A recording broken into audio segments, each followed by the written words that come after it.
Greetings, ladies and gentlemen. This is the Inept General bringing you another Total War Warhammer Legendary Lord Lore video, and today we are looking at Deathmaster Snikch. The Deathmaster looks to be making an appearance in the upcoming Total War Warhammer 2 DLC, The Shadow and the Blade, so looking forward to getting our hands on him. Now, to begin the story of Deathmaster Snikch, we have to look at his wider clan, and he is a member of Clan Eschin. Clan Eschin are a Skaven clan that disappeared from the larger Skaven Under Empire around the year -1450, so about 1500 years before Sigmar himself came on the scene, and several thousand years before the Total War Warhammer timeline really begins. The clan disappeared to the far lands of the east in the Warhammer world, the lands of Cathay, where essentially they learnt how to become ninja, and if Splinter of the Teenage Mutant Ninja Turtle fames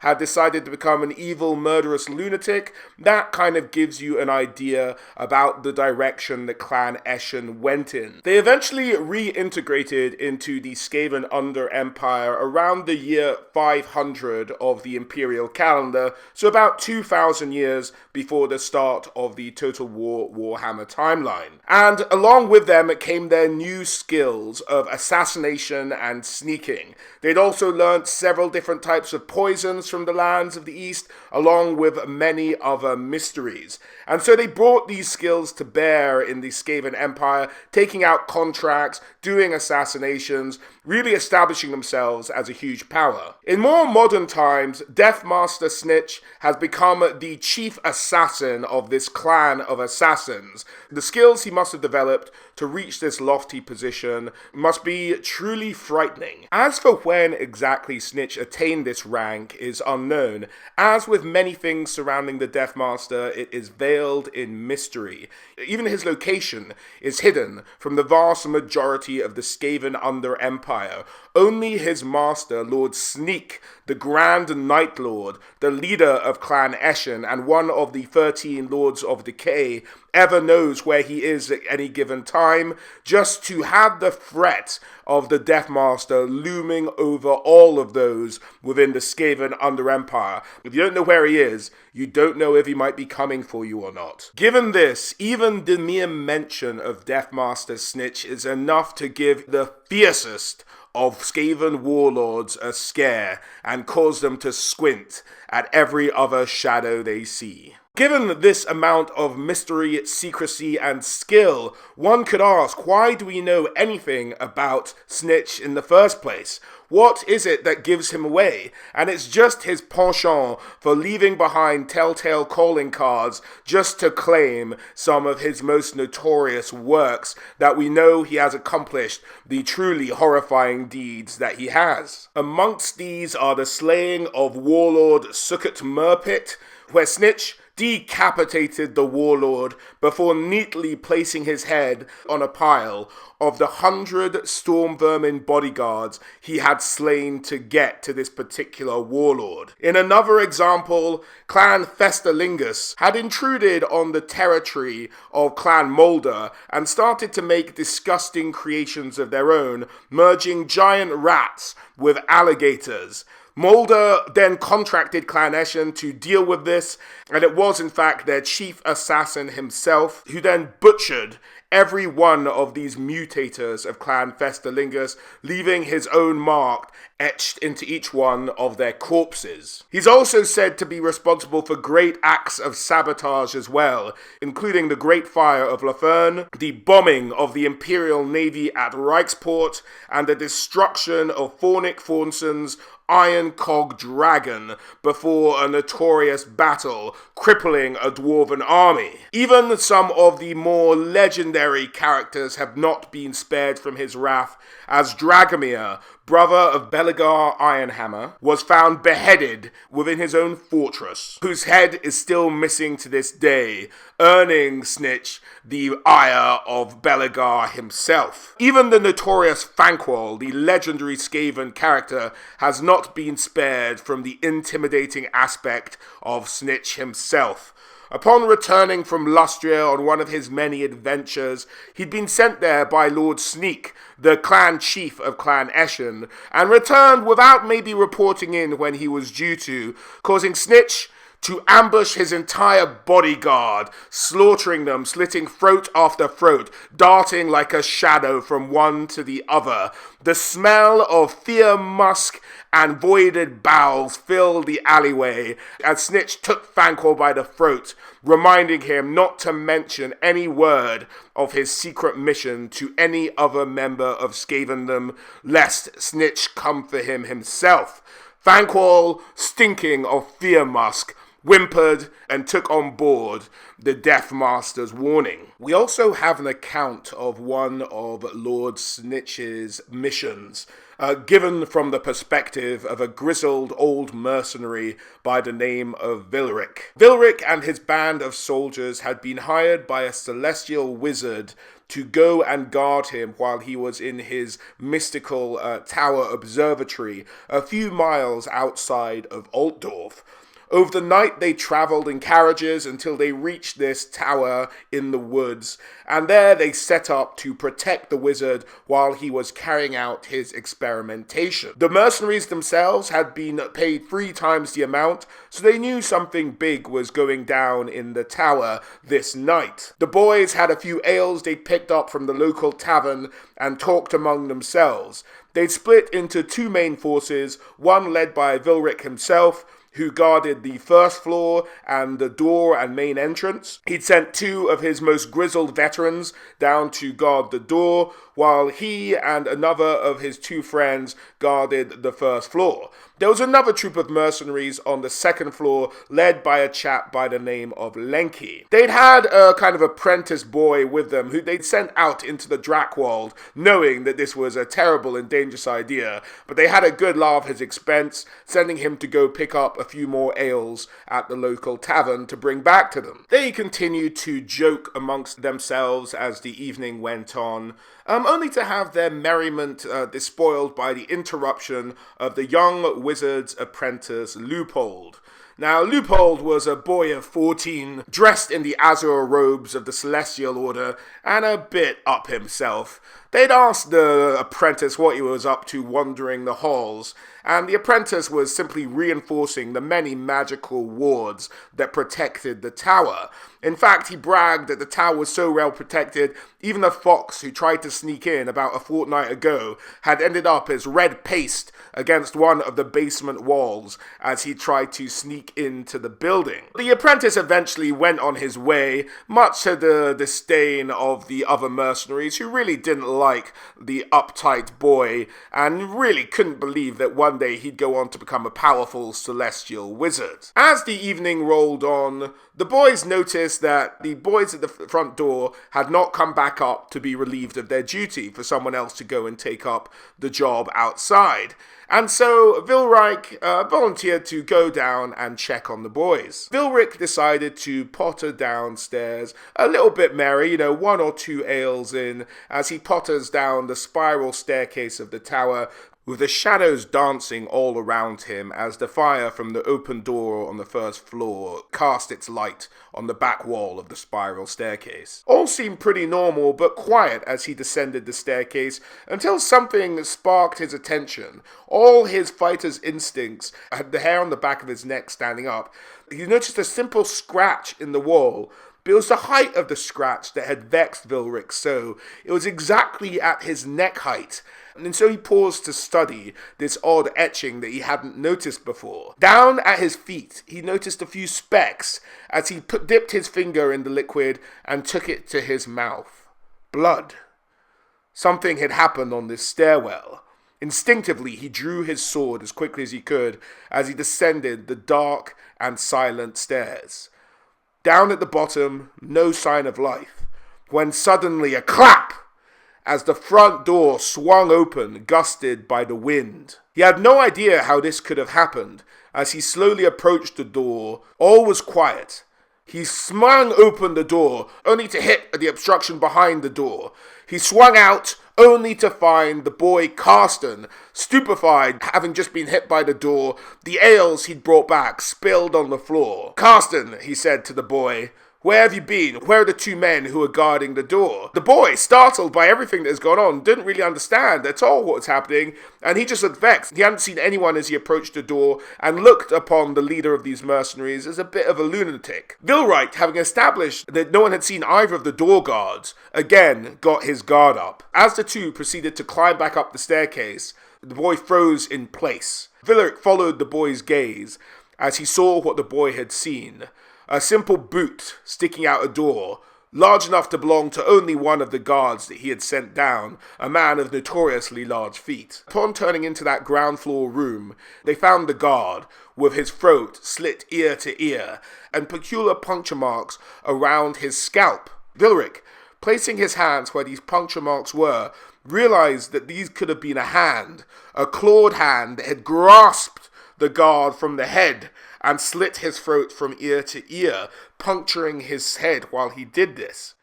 A creature was in the tower with them. Vilric, realizing the danger, turned to the boy. "Go, upstairs, quickly now, rouse the others." As the boy darted up the stairs, Vilric looked to cover his rear, knowing all the time that something could leap out from the darkness at him. He finally reached the first floor, but only one of his comrades, as well as the boy, was still up there. What had happened to the second? "He'd gone down to the kitchen looking for you guys." Vilric considered for a moment. Do they pause and try to go after the lost man? But he knew this is what the creature would want. It was luring them down there one by one to finish them off. He was not going to give it the satisfaction. As he told the others to head upstairs, they were going to meet up with the second troop, led by Lenki. The more swords they had at their backs, the better when facing down whatever this creature was.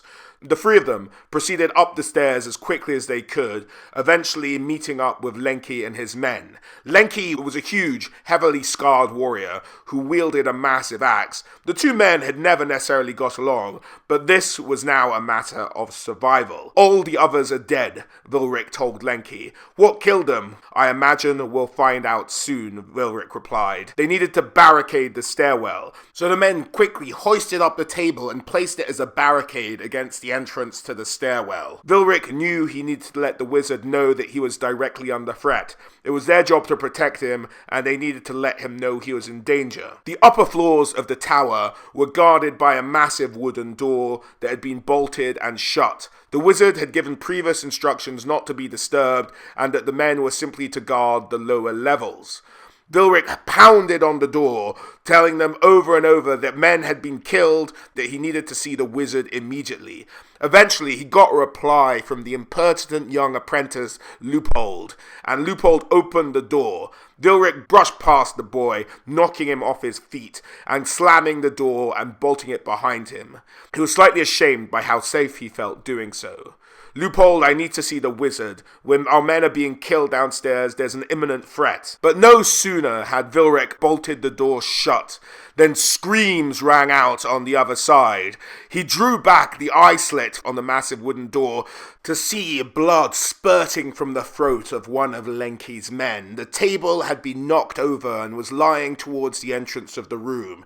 Lenki, a bull of a man, charged the creature, which now Vilric saw for the first time. It had a horribly elongated snout and was wrapped in black silk.